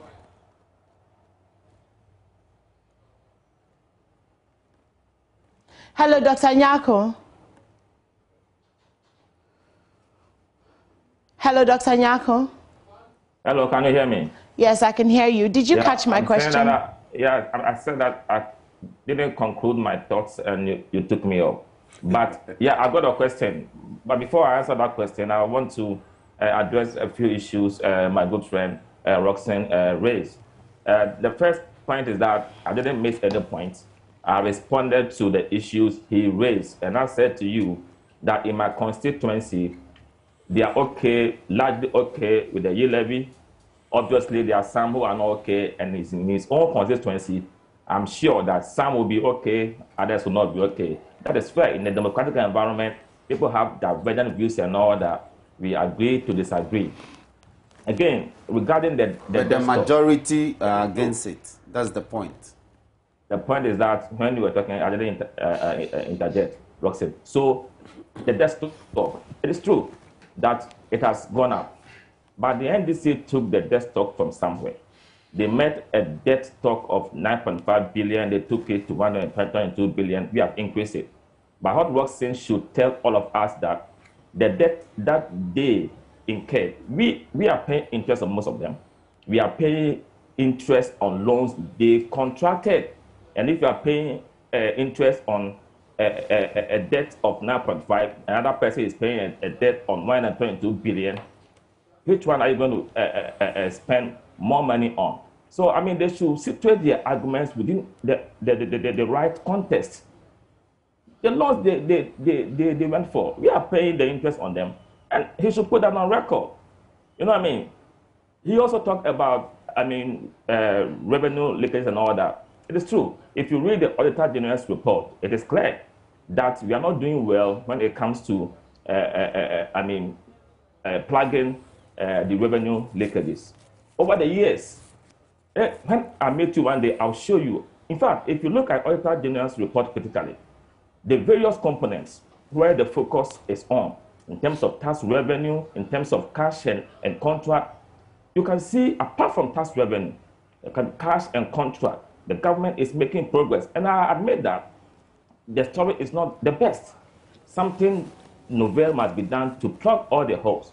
That is what the government is talking about. The revenue assurance, compliance, enforcement unit that will try to address, the leakages regarding some of our revenues. So for me, and back to the issue you've raised, the concerns of the ordinary Ghanaian are legitimate, and government business is to ensure that these concerns are addressed. Okay, but we also know that globally, countries are going through this same problem. This is not a self-inflicted problem. It is a problem that was induced by the pandemic across the globe. It is there, clear. Okay, so, but I'm sure that this government is a listening government, and whatever the government will do to soothe the pains of the masses, we are going to do it. It's not like the previous government, Roxanne's government, that were not adamant to the plight of the people. When they introduced the 70.5 VAT on financial services, and Ghanaians were complaining, my good friend Felix Kwatifosu said that we're not going to reduce it. Okay, so for me, I sympathize with the drivers and the passengers, and I'm sure the government will do something about that. But the point I want to stress is that this yield levy thing, my sister, it is a way that we can cash in to face some of our problems. Roxanne was lamenting that in his constituency, there's not even a single good road. But they told us when they were at the helm that they fixed the roads. You sat in government for 8 years, and your constituency, you couldn't fix your own roads. That is why we are saying that we need some money to be able to fix the roads in my good friend's Roxanne's constituency, to give them schools and all that. We are saying that we need resources to be able to embark on the U-Start project. These are interventions critical that will help us to move away from the economic challenges that we are finding ourselves in. Before the advent of COVID-19, this economy was doing well. The economy was put on the path of recovery. The evidence is there. GDP growth was positive. We have moved from a fiscal deficit of about 6.8 to 4.8% in 2019. So. You know what I mean? So the growth after their watch averaged about 2.7%. But under our watch, we're able to move growth to an average figure of 7%. This economy was doing well until COVID happened. And the facts are there for all of us. You know what I mean? The primary balance, they left a primary balance of negative 1.1%. We were able to do surplus primary balance in 2017, 18, and 19 before COVID-19. You know what I mean? So the bottom line is that this government is pleading with Ghanaians that help us to be able to move this economy on the path that is supposed to be. That's why the Minister for Finance said that we must burden share. Okay, in the midst of difficulties, you should be able to find some other ground. Now I'm pleading with my colleagues on the other side that we should think about the country. We should think about how we can move this country forward. It's not about the next election. It's about how we can better the lot of the people. Our friends are fixated on the next elections, but I want to tell them that it doesn't matter. Akufo-Addo's government can perform miracle. They can do the best for Ghanaians. If Ghanaians say that no matter what you've done, go away, a different government comes. And I always had an example in the US of A. What did Bill Clinton do? But at the end of the day, everybody thought Al Gore was going to win. But Al Gore lost, George Bush came in, then Obama came. That is how politics is. Akufo-Addo did his best for this country. Actually addressing the issue. Akufo-Addo lost. Can we please move to Reverend Dr. Ernest Edu-Gyamfi, who's the chairman for the National Peace Council? So that I'll let you rebut in a second, but I do want to speak to. You didn't let me land well. No, actually, I gave you time, sir, but I generally feel at the point at which you're saying that it's becoming about elections, it becomes unfair to the average Ghanaian who is actually not thinking about elections, but is thinking about the e-levy. So what I want to hear from you, sir, if you let me ask my question, then you would know how to address it. is, anyway, is the NPP willing to compromise and meet the minority halfway for the sake of the average Ghanaian who is saying that this e-levy cost is too high? That is the question that I've been asking you that I would like an answer to. Respectfully, the reference I made was in connection to the NDC and not the majority Ghanaian. Now back to your question. Anyway, you know that the NDC had 5 issues on the table. Roxanne is aware that 4 of them were agreed on. The contention is on the e-levy. So there should not be a misrepresentation of the fact as if the NPP is not ready, to concede. We made concession on 4 of them. The third issue is the e-levy that we are still jojoing. And that I want to put that on record. And it's aware. They are proposing 1%. Haruna Iddrisu said that. We are not proposing 1%. They've done. We are not proposing 1%. It's your budget. I heard your leader. We are not proposing 1%. No, that is not the narrative. No, Roxanne, that is not the narrative. On record. Your leader is on record. That is not the narrative. You brought the 1%. Okay, so what we're going to do now is we're going to speak to Reverend Dr. Ernest Edu-Gyamfi. He is the chairman for the National Peace Council, and he has been talking about the importance of dialogue and consensus building, which is what we're trying to do this morning. Good morning, Reverend Edu-Gyamfi, and welcome to the AM show. Hello, good morning. Good morning. Okay. Thank you for joining us this morning. So we've read through, the statement that was released by the National Peace Council, and we know that your concerns are about dialoguing and coming to some sorts of consensus. So how do you think that this is going to be achieved? And do you actually think that the two sides can come to a place where they can agree without it being about politics or about the next election, but actually about the average Ghanaian? Well, I think the concern of the Peace Council is that the two parties will be able to sit down and dialogue. In terms of the politics bit of it, we leave it with them. Well, our concern is for the good people of this country. And the fact that the tension does not only stay in Parliament, it spills over. Their supporters and other people get involved, which does not augur well for the peace of the country. But since they've set up this committee, joint committee, deal with the matters, and they've had this long weekend, we are hoping that by the time Parliament reconvenes tomorrow, they would have come to some agreement. At least those were the assurances that we had from their two leaders. And we trust that being honorable men and women in the House, they should find solutions to this problem. Okay, so from speaking to them last week, you really are hoping that this week they will come to a place where they will compromise.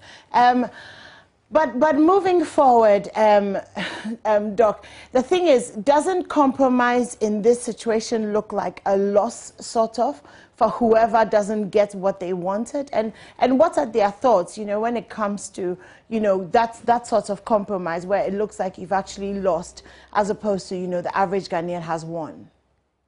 Well, anytime you go to a negotiating table, you win some and you lose some. So those things are likely to happen. And the most important thing is that if the government is going to lose some, where do we find the resource to fill in those gaps?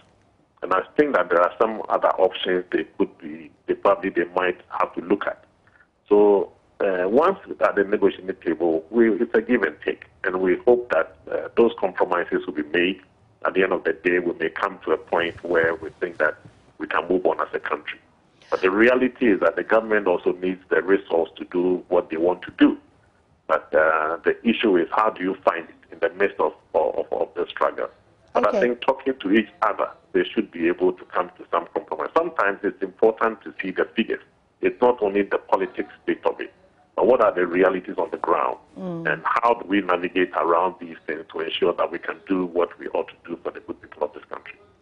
Okay, so quote unquote, the statement that was released by the National Peace Council, according to the council, the current disturbing happenings in Parliament has the potential to impact negatively on the country's peace and stability. Now, we've seen this kind of, I'm using behavior very loosely and respectfully, but we've seen this kind of behavior from our parliamentarians, starting from the beginning of this year, and then over the past week or so, you know, where there's a lot of back and forth, there's the shoving of chairs, there's the shouting and the calling of names and all of that. Were you able to address the behavior of these parliamentarians as individuals, and what's that impact, the impact that that has, you know, on Parliament as a whole, on those of us who are watching? Yeah, in the first place, once Parliament is a place for arguing out issues, the process of arguing about issues that are placed on the table will certainly be there. People will be arguing. And so when we see those arguments, for us, it is normal. It is when those arguments get the better part of them and their emotions go beyond a certain level, that is when the concerns do come in. But in terms of arguments in Parliament, it's normal. In all other parliaments, people speak, it's a give and take. But when the argument gets a better part of them, where they become aggressive, those are the things that are becoming a major concern to us. And I think that speaking to those leaders, they recognize that Ghanaians are unhappy about these things. And so they themselves should find solution to that. And the assurance we had was that in the negotiations they are having over the weekend, they are trusting that by the time they go back tomorrow, those things will not happen again. They would have come to some consensus so that they can move forward. Okay. All right. Well, thank you very much for joining us this morning, and we trust that you will.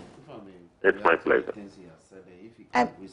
Okay. This is, you mean Dr. Yes. Okay, Doc. Please don't go. Yes. Okay. Go ahead. First of all, to a lot of us in the NDC, the Peace Council has become a political institution. Oh. Yes. We are not happy about the Peace Council. Okay. Because you see, in January this year, we were supposed to elect a speaker. One particular party decided to scatter the election when they knew they were losing. The Peace Council kept quiet. A member of Parliament actually took votes and ate it and chewed the votes. They kept quiet. Up to now, they've not spoken about that matter. An attempt to undercut the authority of Parliament. They kept quiet. A government has brought its own budget. You laid a budget. You participated in the vote. You lost the voice vote. You called for a division. Then out of immaturity, you walk away. The Peace Council kept quiet. They refused to condemn the NPP for the things they did in Parliament. They kept quiet. When tomorrow will be a week, they came back and attempted to usurp the powers of the Speaker, a decision the House took with the Speaker sitting. As soon as the Speaker went on medical leave, they came back and reversed it. The Peace Council kept quiet. Then you come to Parliament and pretend as if the NDC is part of the chaos happening. It is only one party that is creating the chaos. NPP is refusing to play it fair. Anytime they are losing, then they will introduce hooliganism. Why? You won't call the people to order, then you bastardize the whole institution as if it's the entire institution that is in chaos. It is not. NDC, we are always ready to play by the book. You bring your budget. There are tax issues. We are saying take the tax out. You won't do it. And you want to use other unorthodox means to pass your budget. Who does that? Okay, do we still have Doc Saidu James? Who does that? Hello, Doc. Okay, we lost him. We'd have loved to have had him. And so let me use the opportunity to. Okay, you have 2 minutes. Yes, and then we I'll have use to the move opportunity on. to react to Doc. Doc says they are borrowing to pay the interest, to pay interest on borrowings done by the NDC. Did the Republic or did the Fourth Republic or the Republic of Ghana started from 2009? Did Kufuor borrow? Did the NDC pay the interest on Kufuor's borrowing? Did Kufuor's government receive a debt relief in so many billions under the HIPIC IMF initiative? So what is it talking? When they have nothing to say, then they throw in some of these things. So he should stop that pedestrian argument. The issue is that they borrow so much and they have nothing to show. 2, look, I have made the point that the government is not reducing its heavy expenditures in terms of running the government. He hasn't tackled that. This government wants to levy us on e-transactions. Then you turn around and say that you want to use a middleman to do that. And in order to do that, you are going to spend almost $50 million. That is $241 million as the transactional cost to collect e-levy. How? How is it that GRA is not capable of collecting e-levy?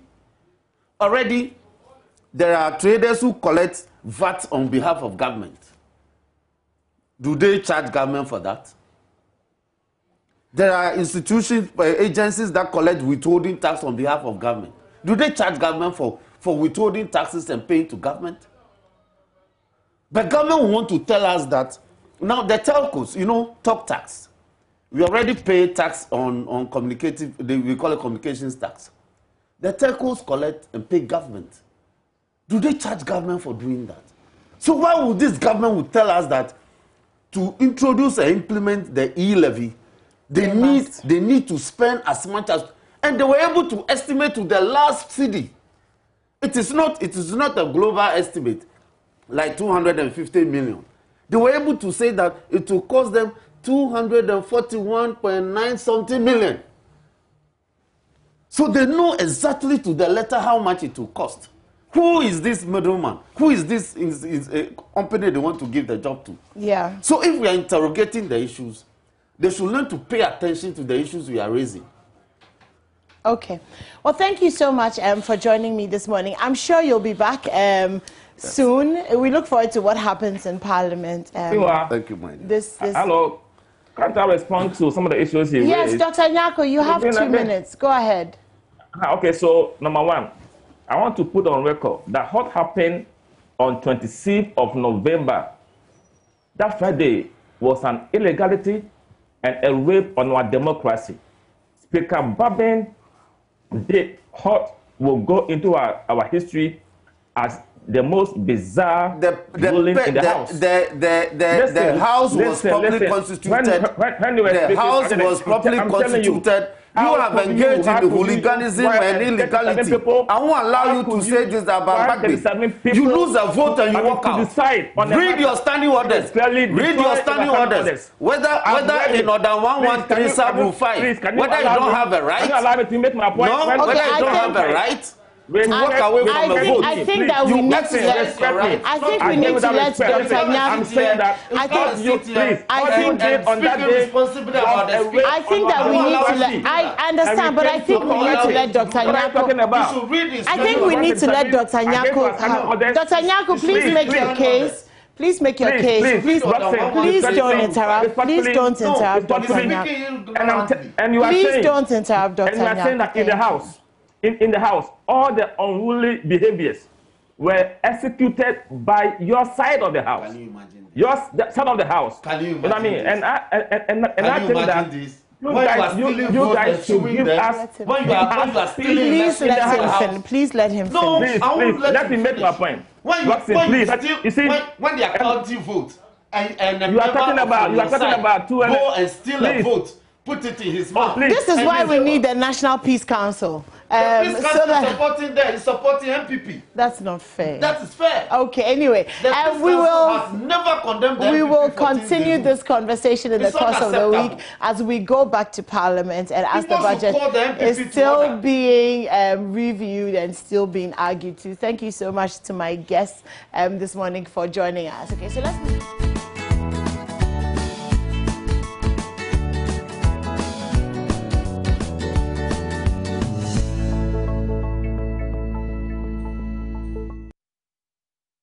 Okay, so let's move on. The 2021 edition of the Love FM DBS Habitat Fair held in Kumasi has ended with patrons and exhibitors impressed with patronage. The 3-day event brought together experts and relevant players in the housing industry to help provide solutions to the housing needs of people in Kumasi. Prince Apia was there and he now reports. So it's been 3 days here at the Kumasi City Mall, the Love FM DBS Habitat Fair. It's been an exciting and impressive 3 days for the exhibitors who have been very much excited about the patronage so far. I think it has been a great fair by all standards. We are at Golden Mantech Limited. We manufacture slide gauge steel trusses and roofing sheets. And for the past 3 days, we have a lot of people coming in. Some who even have no idea that now people are not roofing with wood anymore. And we are all going into light gauge steel, all because we are not even getting quality wood in the first place. The woods we get have so many issues surrounding them. You have termites eating part of the woods, so very soon you get leakages in your roof. You have to call roof contractors and all that. So now we have introduced our light gauge steel trusses. Steel is of good quality, steel is durable, the accuracy of steel is there, it's designed by a software, and we deliver your product in 72 hours. And this occasion we are giving 10% discounts to all who come to us from now till January ending. So we are grateful to Multimedia for organizing this fair. It has been a very fruitful one. This is means of escape window that the center have manufactured to help the Ghanaians in terms of when there's fire outbreak in the room, whereby you can't go out through the fire. So we created this or made this in such a way that when there's fire outbreak, you can just use this to escape from the room. You can close it like this with a locker inside, whereby if somebody is outside, he cannot open it. But when you are inside and there's fire outbreak, you just pull your lock, then you open. At the end of the day, you just climb like this, then you escape. So if you're looking at roof, if you're looking at getting quite a value for your money, you should visit Raincoat Roofing System, because when it comes to quality, we believe in quality in terms of product, in terms of craftsmanship and all that, in terms of customer service. We believe the customer is everything. If the customer gets to know exactly what you have, we'll be able to sell you and sell you very well. It's been great. The participation has been great, I must say. I'm impressed with the whole setup. Actually, this is the first time I'm coming here, but it's the third time we are actually running. And I must say, I like the way the media is promoting the show. Because I've experienced Habitat Fair, especially in Accra, but I think Kumasi, it's been great here, and I must say, I'm impressed with everything so far. Yeah, here at the Makers, we distribute home appliances and electronics. We distribute brands like Nasco, Felix, Samsung, Toshiba. We have blenders, ACs, microwaves, everything that makes a house a home. Yeah. And in the 3 days, what do you assessment? And we are doing okay. We've been able to reach the market, so by God's grace, things are moving on. And what are expectations? We hope that after we've left the place, the market we were able to pull comes and our name becomes a household name. I'm so impressed with the patronage and the people who have been coming in and going, and the announcements. I'm so much impressed with the work that Multimedia has been doing over the period. We are High Street Enterprise. We deal in roof inspection of all sorts. Whether you are about to put the sheets on the roof or you are done at the pre-installation level or at the post-installation level, we are here for you. We are here to inspect all forms of leakages, corrosion, moisture that is spreading to other parts on the roof. We are here to detect all of that and to recommend professionals to you that can fix the problem. So if you have any form of leakages, or even before you put the sheets on it, we can check the alignment of the purlins and the rafters. We are here for you. Homeland Gamma is about kitchenwares, everything in the kitchen. So we have your glasswares, you have your cookingwares, everything that you need for your kitchen. At Homeland Ghana, we believe that for your home to be happy, it should come from the kitchen. So we say happy home, happy kitchen. So far, it has been good. We have people coming in to see the things we have, and they are happy about them. And our things are also affordable, so they're able to buy some for their kitchen. So it has been good so far. Yeah, this stand is for BBC Industrial Company Limited. We are the manufacturers of Leyland paint and Leyland products. These 3 days have been so awesome to us. We have received so many people from all over Kumasi over here. They have come to make some inquiries about the way forward of BBC Industrial paint. And it has been so fun for us. And we are so happy being part of this Habitat program. So far so good. I would say everything is going on fine, okay? This is our first time of coming here, and I think it's been good. People are coming around to ask for records about their lands and all those stuff. And people didn't know they can actually come to Menchia just to come and do their list. Because some are really like, hey, those days they say you cannot even come to Menchia, but we are here to let you know that Menchia is open for operation hours. Yeah. This is Land and Homes Consult. We are actually a real estate, land management and construction firm. We undertake services such as land acquisition. When you want to acquire land, you can contact us, and then we have some plots of land we are selling already. After land acquisition, we are also capable of documenting your land for you.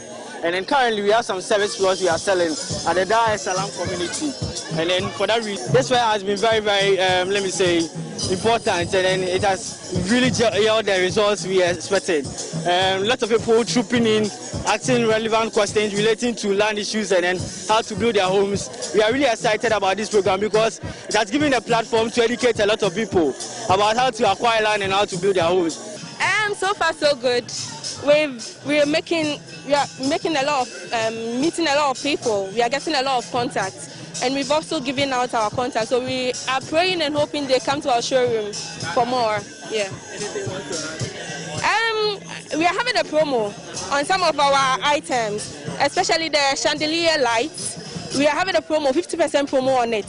So anything you buy, you pay 50% of it, half of it. KMR Paints, it's made in Ghana, located here in Ghana. Our factory is here in Kumasi. This one was our first fair, and this one we are glad to join on this event.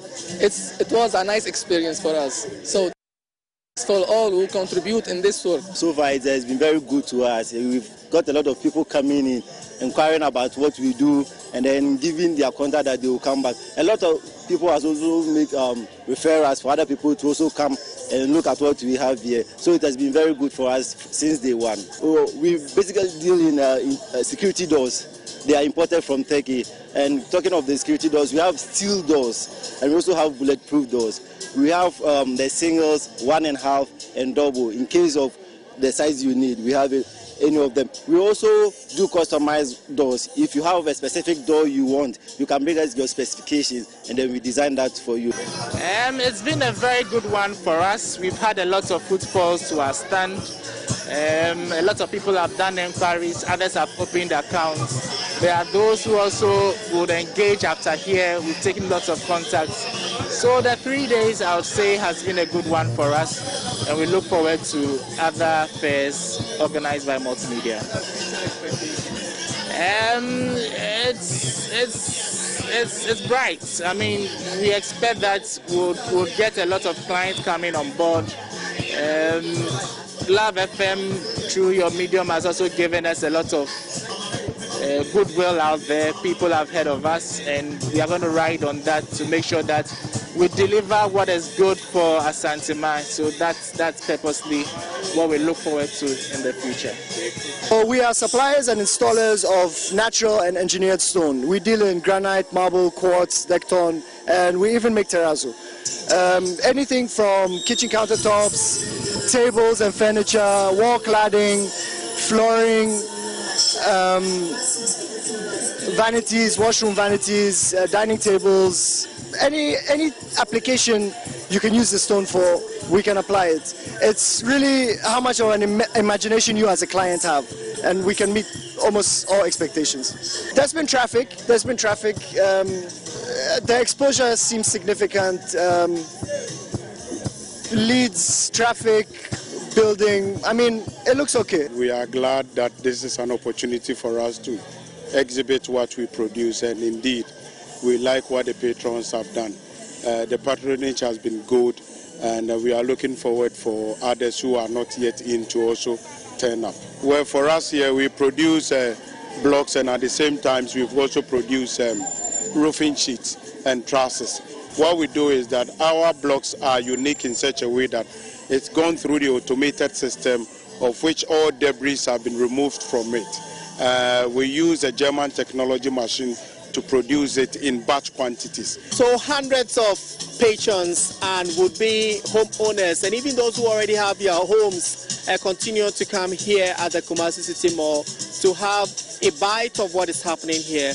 And we've been speaking to some of them, picking up their reactions. For the stands that I visited, I'm really impressed with what's going on here. I'm here to see, first of all, I've seen some new improved building materials like the Suncrete.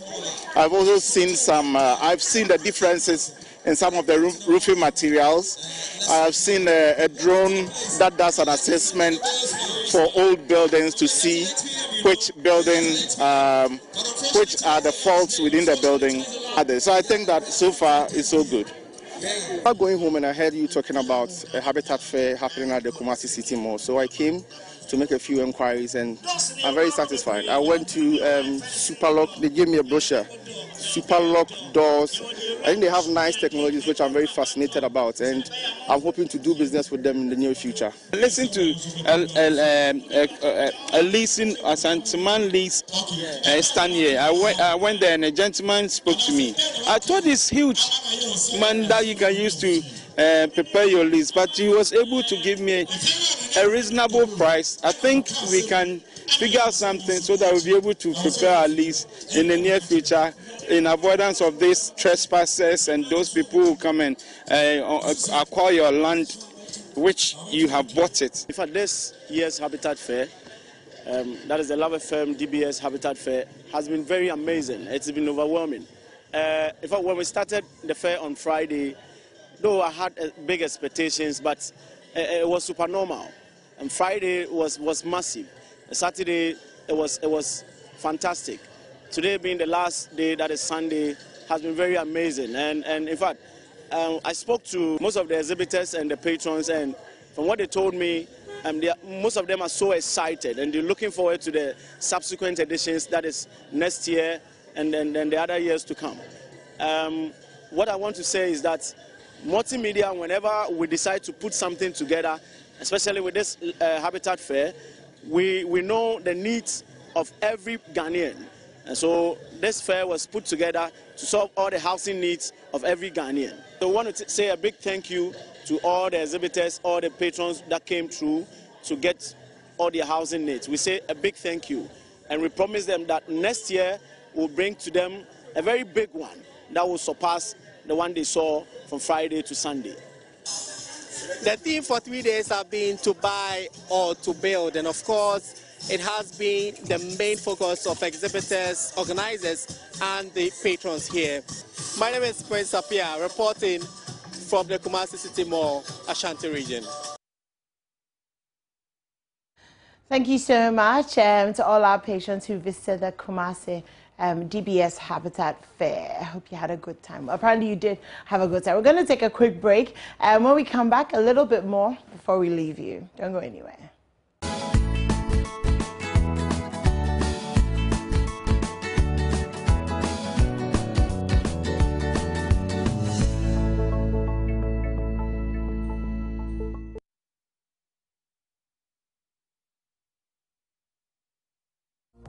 What's up, guys? My name is Sammy Forson, host of the Weekend City Show and Ignition right here on Joy 99.7 FM.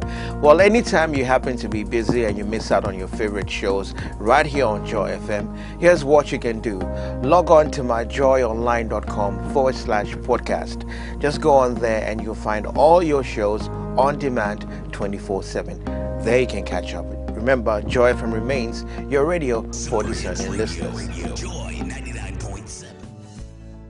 Now, you've heard of 5%, 10%, 15%, 20% discount, but I doubt if you've heard of 50%. Well, Sethi Realty is offering you 50% discount on their dwelling properties, with prices starting from 210,000 cedis, which is like the price of a brand new car. Pretty good, isn't it? This offer is for a limited time and it's on selected units, and of course, terms and conditions apply. So if you're looking for a 2 or 3 bedroom home in a gated community, make sure you call Sethi Realty on 055-143-5555, 055-143-8888, or visit them online via www.nyamedriagh.com.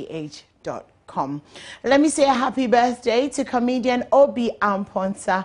Is from Ekosam and Lexi the Comic. Happy birthday to you if it's your birthday, and happy birthday to all December borns. Okay, so that's it from me for today. But before I go, I want to say a very big thank you to you for staying tuned in from the start of the show till now. Thank you so much. Though you could be anywhere else, but you chose to stay with the AM show.